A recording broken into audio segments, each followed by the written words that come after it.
Mon frère et moi avons 5 ans et demi d'écart, ce qui veut dire que quand je suis arrivé au CP, il quittait le CM2. En quittant le CM2, j'ai hérité littéralement de toute sa collection de jouets à la mode. Parce qu'il allait rien en faire au collège, il allait juste passer pour un gros loser auprès des 4e, 3e qui sont ceux qui t'intéressent quand t'es en 6e. À l'époque, la mode c'était pas les POG, c'était pas les billes, c'était les JoJo's mon pote.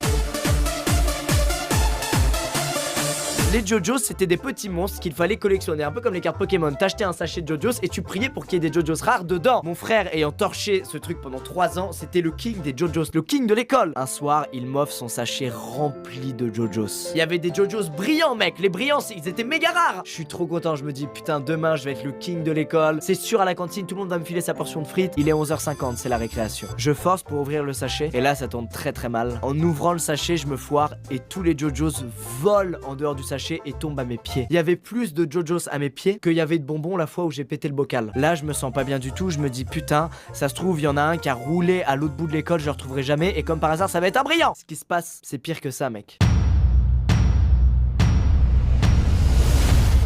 Tous les élèves de la cour se retournent vers moi un à un. Ils ont tous la même idée, au même moment, au même endroit. Courir pour me voler des JoJo's. Ayant compris leurs mauvaises intentions, je me jette à terre pour ramasser le plus de JoJo's possible avant qu'ils me les volent. Sur 80 JoJo's, il m'en restait 30. Sur les 30, il me restait 0 JoJo's rare.